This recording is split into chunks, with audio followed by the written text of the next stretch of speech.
할렐루야. 우리 옆에 있는 분들과 성탄 잘 보내셨습니까? 라고 인사를 나누겠습니다. 성탄 그래봤자 어저께입니다. 어저께. 할렐루야. 성경 말씀 누가복음 1장 1절부터 4절까지 말씀을 보겠습니다. 누가복음 1장 1절부터 4절까지 함께 읽겠습니다. 우리 중에 이루어진 사실에 대하여 처음부터 말씀의 목격자 되고 일꾼된 자들의 전하여 준 그대로 내력을 저술하려고 붓을 든 사람이 많은지라. 그 모든 일을 근원부터 자세히 미루어 살핀 나도 데오빌로 각하에게 차례대로 이는 각하로 그 배운 바의 확실함을 알게 하려 함이로라. 아멘. 세계 3대 종교라 함은 불교, 이슬람, 기독교를 들 수 있는데 불교와 이슬람과 기독교의 경전의 역사성을 이렇게 비교할 수 있습니다. 불교는 2600년 전 인도 북부에 살았던 것으로 알려진 한 사람의 가르침에서 시작이 됐습니다. 그 사람은 자기가 직접 글을 써서 남기지 않았습니다. 그의 가르침이 언제부터 누구에 의하여 보존되고 전수되었는지는 불분명합니다. 석가모니가 세상을 떠나고 수백 년 후에야 사람들이 그의 가르침을 글로 기록하기 시작했습니다. 그렇기 때문에 불경이라는 것이 석가모니의 오리지널 가르침에 얼마나 충실한지, 이후 사람들이 얼마만큼 가감을 했는지를 아무도 확인할 수가 없습니다.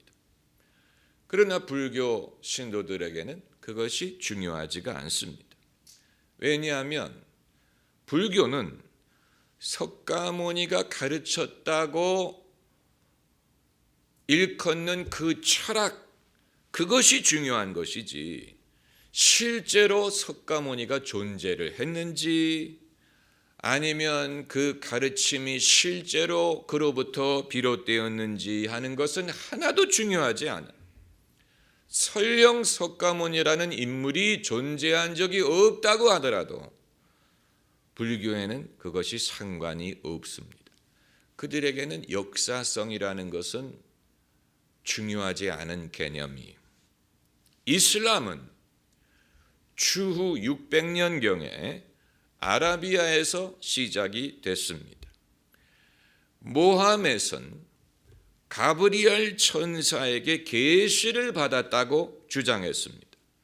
그리고 그 계시를 글로 적은 것이 코란이라고 이슬람은 가르칩니다. 그러나 그 역사적인 정황은 불분명합니다.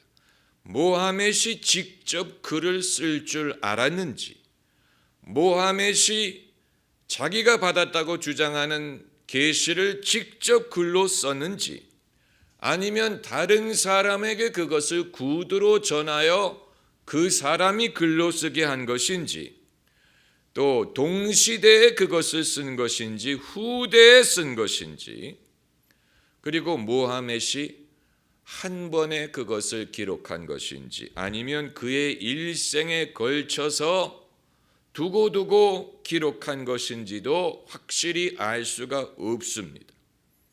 모하멧은 이슬람이 구약 성경과 예수님의 전통 위에 세운 것이라고 주장을 합니다.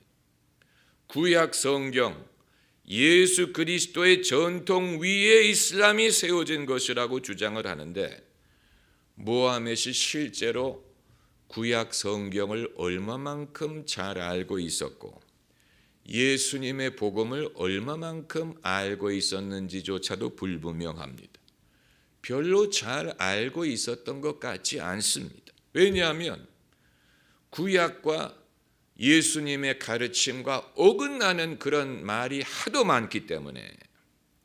한 가지 분명한 것은 이슬람권에서는 이러한 질문을 불허한다는 사실, 이러한 연구를 불허합니다. 이런 질문하는 것 자체를 불경이라고 생각을 하고 처벌합니다. 그런데 불교와 이슬람과 비교했을 때 기독교는 초기부터 역사적인 사실을 정확하게 보존하고 기록하는 것을 생명으로 여겼습니다. 이것은 기독교를 타종교와 구별하는 아주 중요한 차이점이 역사적인 정확성을 생명처럼 여겼습니다. 그 이유가 무엇이냐? 기독교는 예수님의 교훈, 예수님의 가르침을 핵심으로 여기지 않고 예수님의 십자가 죽음과 부활을 핵심으로 여기기 때문에 그렇습니다. 아주 중요한 것입니다. 몇 년 전에 영국 여왕 엘리자베스 2세가 공식적인 자리에서 기독교에 대하여 발언을 한 적이 있는데 그때 그가 뭐라고 말했냐면 Teachings of Jesus Christ, 예수 그리스도의 가르침을 충실히 따르는 것이라고 말했어요. 그나마 국가의 원수가 그렇게라도 말을 한 것이 어디입니까마는, 그러나 엘리자베스 2세는 공식적으로 영국 성공회의 수장인데 그가 이해하는 기독교가 예수 그리스도의 가르침을 따르는 것에 불과하다면 그건 기독교의 복음을 제대로 알고 있는 것이 아닙니다. 기독교는 예수님의 가르침을 전하기 위한 것이 아니고 예수님의 십자가의 죽음과 부활을 가장 중요한 진리로 여기고 그 결과로 예수님의 가르침을 전하고 있는 것이기 때문이, 그러므로 예수님의 가르침이 아무리 매력이 있다고 하더라도 예수님이 부활하지 않았다면 기독교는 허구요, 예수님은 사기꾼이요, 기독교를 전한 모든 사람들은 허구를 전한 것이 되어버립니다. 그러므로 오늘 본문에 기독교의 성격에 대한 매우 중요한 단서가 되는 많은 단어들이 등장하고 있는데 그 중에 하나가 1절에 우리 중에 이루어진 무엇에 대하여? 사실에 대하여. 사실이란 말을 썼어요. 사실이란 말은 실제로 일어난 일이란 뜻입니다. 이것은 사상을 말하는 게 아니고 철학을 말하는 것도 아니고 논리를 말하는 것도 아니고 실제로 벌어진 일, 그것을 부를 때 사실이라고 부릅니다.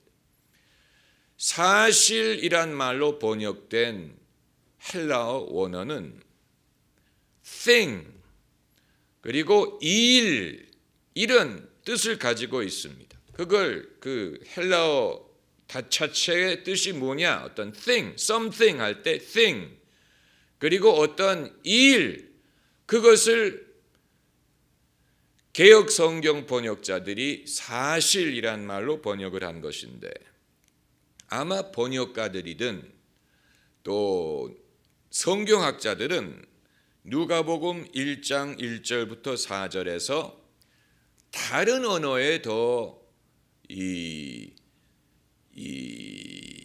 비중이 있다고 생각했을지 모릅니다. 그래서 1절에서는 이루어진이란 말에 더 비중을 두었을지도 모릅니다. 이루어졌다는 사실. 또 2절에는 목격자라는 단어라든가 내력이라든가 또 저술한 사람이 많다든가, 또 3절에는 누가가 근원부터 자세히 미루어 살폈다든가, 그리고 4절에는 배운 바의 확실함이라든가 이런 다른 단어들에 더 비중을 두었을지 모릅니다. 그러나 이들이 은연중에 넘어간 단어 중에 기독교의 성격을 더 분명하게 전해주는 단어는 사실이란 말이. 사실이란 말은 사람들이 좋아하냐 싫어하냐, 인기가 있느냐 없느냐, 사람들에게 어필하느냐 어필하지 않느냐, 사람들이 높게 평가하느냐 낮게 평가하느냐, 이런 주관적인 것에 좌우되지 않는 객관적인 이벤트, 해프닝, 실제로 벌어진 일을 일컫는 말이. 기독교는 예수님의 부활뿐만이 아니고 예수님의 공생에 그 이루어진 모든 일, 이런 모든 것들이 사실이고 사실에 기초한 것이고 사실을 전하는 것이고, 거기에 예수님의 교훈, 가르침, 신학 이런 것이 다 포함이 되어 있는 것이지, 이 사실이라는 틀을 무시해버리면 그 이외의 것을 담을 수 있는 그릇이 더 이상 존재하지 않는 것입니다. 이것은 아주 중요한 것입니다. 신문 보도라는 것이, 신문에 기사를 쓰려면 사실이라는 것이 있어요. 어떤 이벤트, 어떤 사건이 있었고 그 사건에 대한 팩트, 사실을 기초로 해서 기사를 쓰는 것입니다. 거기에 해석이 들어갈 수도 있고 논평이 들어갈 수도 있고 그 언론사의 논조가 들어갈 수 있지만, 그 핵심 사실이 부재한 상황에서는, 만약에 그것이 부재한 상황에서 어느 기자가 기사를 썼다면 그건 소설이고 그것은 허구를 쓰는 것이죠. 실제로 어떤 일이 벌어졌고 그것을 소재로 해서 이렇게도 보고 저렇게도 보고 논조를 추가할 수 있는 것이지, 그 사건이 없다면 쓸거리도 없는 것인 것처럼 신약 성경, 복음서, 성경, 그리고 기독교 신앙이 그와 같은 것입니다. 그래서 사실을 기록하고 사실을 전하기 위하여 반드시 필요한 것이 무엇입니까? 무엇이 필요합니까? 2절에 등장하는 단어가 그것을 보여주는데, 목격자, 영화 제목 같지요? 목격자, witness, 목격자가 필요해요. 이건 누구의 머릿속에서 비롯된 얘기가 아니에요. 실제로 이루어진 일을 목격한 사람들이 필요합니다. 성경에서 증인의 숫자가 무엇이지? 둘이나 셋. 한 명의 증인은 부족해. 적어도 둘 내지는 셋의 증인이 있어야 그것을 사실로 인정할 수 있습니다. 그래서 예수님의 부활하신 아침에도 예수님의 무덤을 찾아간 여성이 3명이었다고 하죠. 3명. 아주 중요한 것이죠. 또 예수님이 12살 난 소녀를 일으킨다든가 기적을 행하셨을 때 그 자리에 함께했던 제자들의 숫자가 3명이었죠. 이처럼 성경은 어떤 한 사람의 경험, 한 사람의 증언만을 토대로 한 것이 아니고 여러 명의 증언, 여러 명의 목격자의 증언을 토대로 기록한 것입니다. 그러니까 누가가 예수님을 직접 뵌 적이 있는지 그건 알기가 어렵지만, 그러나 누가는 예수님의 이 모든 사실을 목격한 사람들을 자기가 직접 만나보고 그들의 증언을 직접 들어보고 그것을 연구하고 생각하고 그리고 그가 말한 대로 모든 일을 근원부터 자세히 미루어 살핀 나도 미루어서 근원부터 자세히 미루어 살폈다. 오늘날로 치면 목격자들을 찾아가서 그들을 인터뷰한 것입니다. 당신은 무엇을 보았느냐? 그때 어떤 일이 일어났느냐? 그때 그 자리에 누가 있었느냐?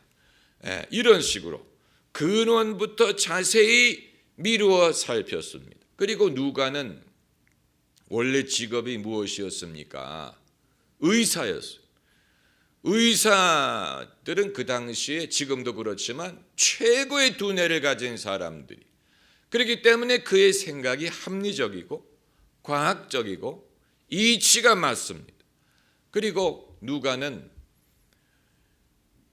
예수님의 모친 마리아부터 인터뷰를 했던 것 같고, 거기서 한 걸음 더 거슬러 올라가서 엘리사벳부터 인터뷰를 했던 것 같아요. 그래서 누가복음에는 엘리사벳이 어떻게 세례 요한을 갖게 됐는지부터 말을 하고 있고, 그리고 마리아의 얘기, 이런 식으로 아주 자세히 어떤 경위를 통하여 이런 일들이 이루어졌는지를 어떤 전설이 아닌 기독교의 내용은 전설에 기초한 것이 아닌 전설과 성경적인 기록은 장르 자체가 달라요.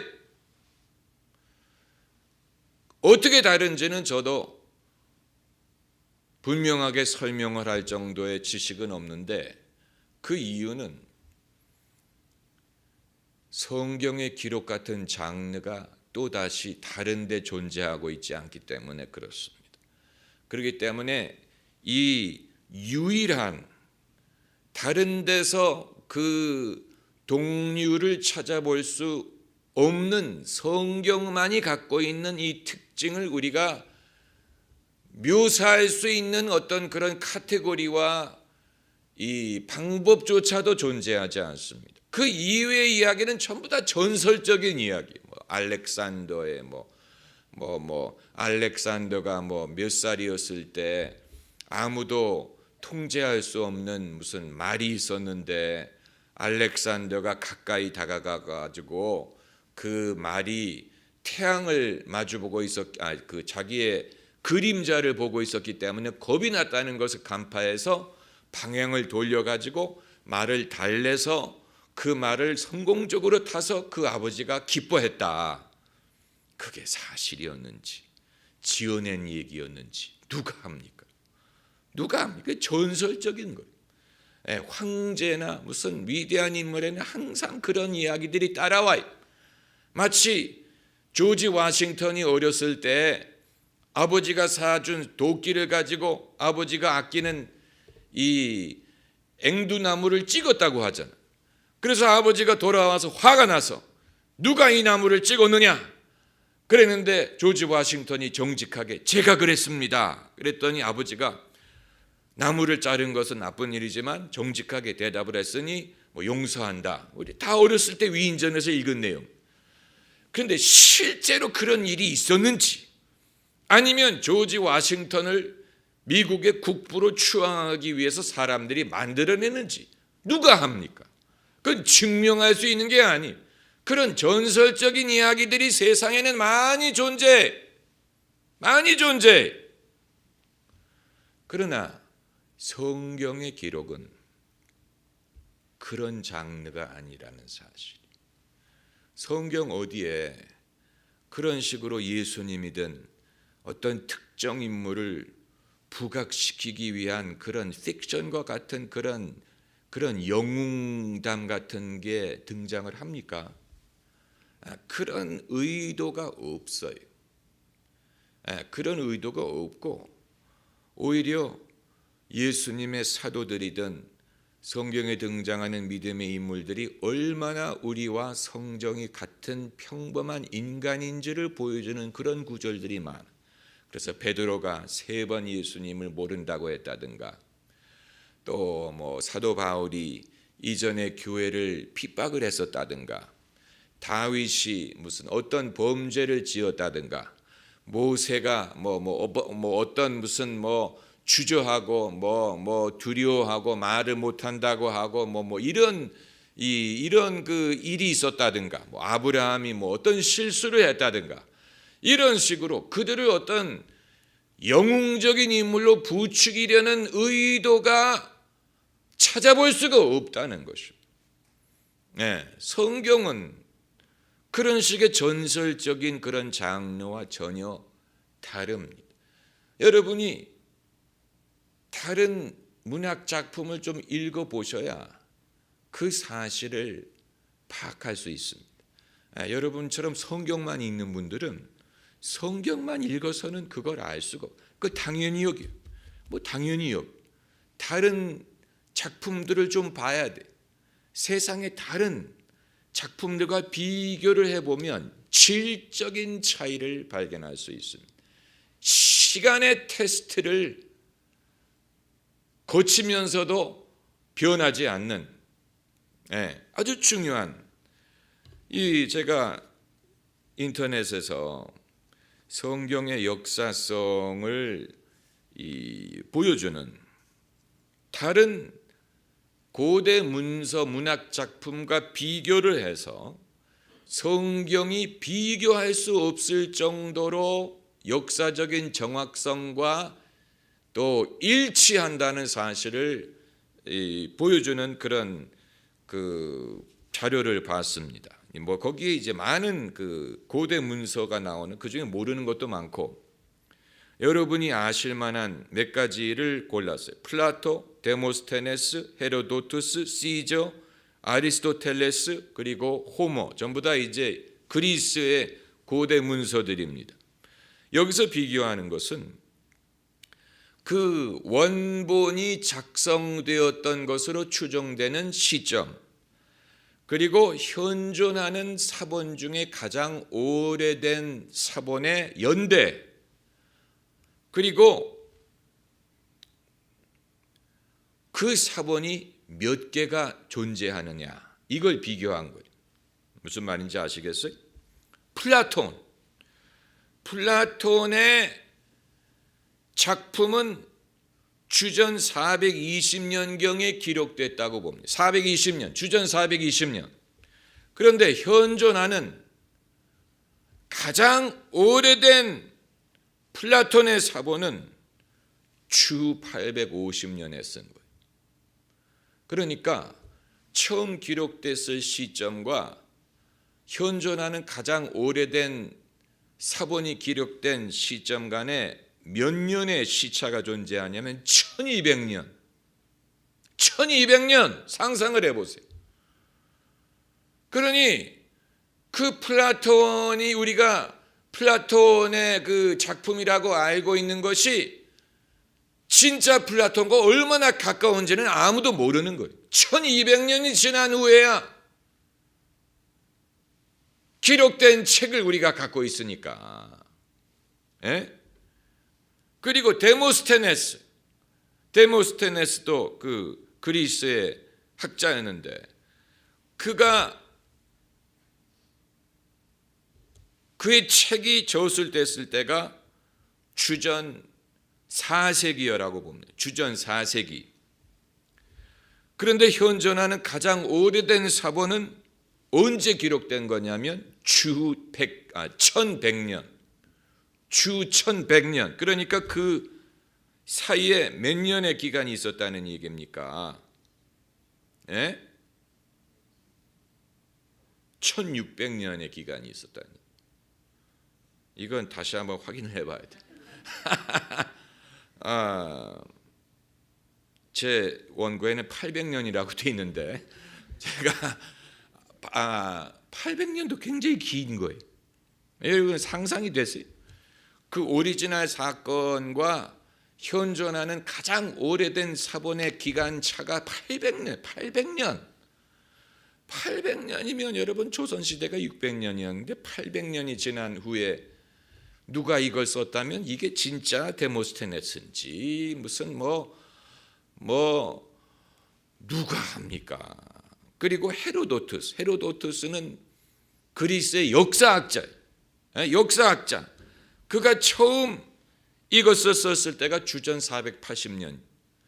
그리고 현존하는 가장 오래된 사본이 주 900년. 그 사이에 1300년의 기간이 있었던 시저도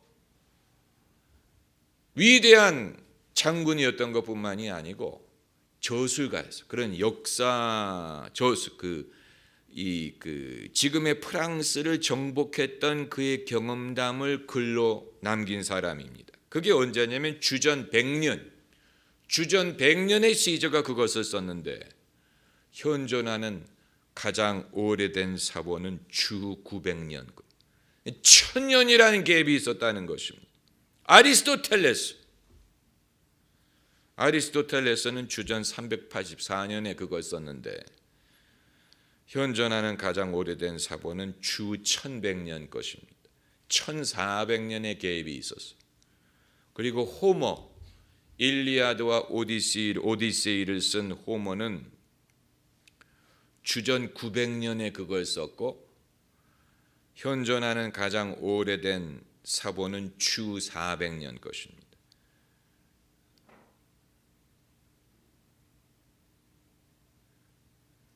이것도 다시 읽어봐야 돼. 숫자가 안 맞아. 아무튼 감이 가시죠. 그런데 거기에 비교하면 신약 성경의 저자들이 이걸 썼을 때가 1세기, 주 1세기. 그리고 가장 오래된 사본이라 하면 이제 예를 들어서 마태복음의 원본이라고 하면 마태가 직접 쓴 오리지널 그 매뉴스크립트를 원본이라고 불러요. 그리고 그 당시에는 인쇄술이 없었기 때문에 사람들이 그것을 베껴 썼어요. 그걸 사본이라고 불러요. 그런데 신약 성경의 가장 오래된 사본은 주 130년에 기록된 것이다. 그 말은 처음 신약 성경이 오리지널로 썼을 때와 현존하는 가장 오래된 사본 간의 시간적인 갭이 100년도 안 된다는 얘기. 그러니까 비교가 안 되는 거예요. 다른 어떤 고대 문학과 비교가 안 되는 거예요. 이 정확성, 그 근접성에 있어서. 그런데 그것만이 아니고 그 사본이 몇 개가 존재하느냐를 비교를 해보면 플라톤의 사본은 7개가 존재하고 아마 이 알렉산드리아의 도서관이 불탄 이후에 그 결과로 많은 사본들이 사라졌기 때문에 그런 것이라고 봅니다마는 플라톤의 사본은 7개가 존재하고 데모스테네스의 사본은 8개, 헤로도투스는 8개, 시저는 10개, 아리스토텔레스는 49개, 호모는 643개, 신약 성경 사본은 5600개가 존재. 5600개. 여러분 이건 비교가 안 되는 것입니다. 그 사본들끼리의 일치가 얼마만큼 일치하느냐? 플라토, 데모스테네스, 헤로도투스, 시저는 비교할 수가 없습니다. 그걸 말할 수가 없어요. 그 양이 적기 때문에. 호모는 비교할 수 있어. 호모는 사본이 600개가 넘기 때문에 비교를 해보면 정확성이 95%, 일치성이 95%. 그러니까 5%의 차이가 있는 거예요. 사본에 따라서. 그런데 신약 성경은 5,600개의 사본을 비교해 봤을 때 일치하는 비율이 99.5%예요. 나머지 0.5%의 차이는 단어라든가 이 동사라든가 뭐 이런 것입니다. 그 마가복음에 예수님이 이러한 유는 기도 이외에는 나가는 일이 없느니라고 했는데 어떤 사본에는 기도와 금식이라고 해놨다든가 그 설명이 여러분 성경책에 나와요. 그 밑에 보면 어떤 사본에 그게 차이점이. 그런데 그 차이점을 우리가 감안하더라도 신약 성경이 말하고자 하는 그 진리에 아무런 지장을 주지 않는 아주 이 미세한 차이에 불과하다는 것입니다.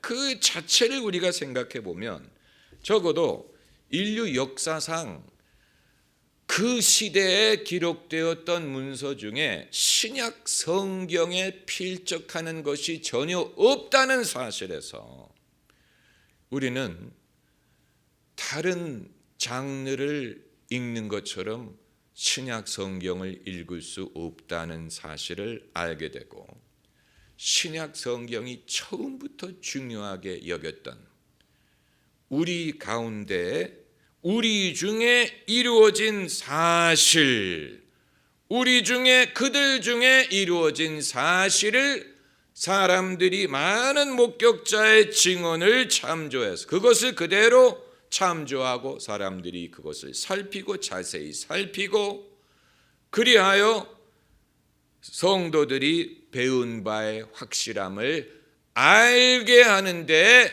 중점을 두었다는 사실이에요. 여러분, 이것이 신약 성경의 신빙성을 우리에게 증거해 주지 않는다면, 그렇게 생각하지 않는다면 그 사람은 신앙이 있고 없음을 떠나 지적으로 정직하지 못한 것입니다. 지적으로 신실하지 못한 것입니다.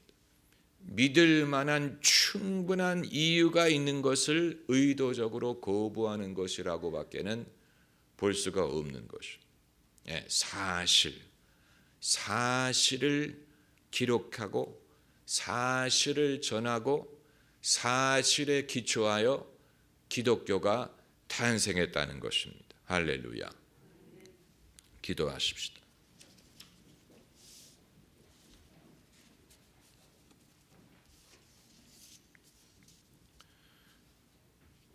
할렐루야. 할렐루야.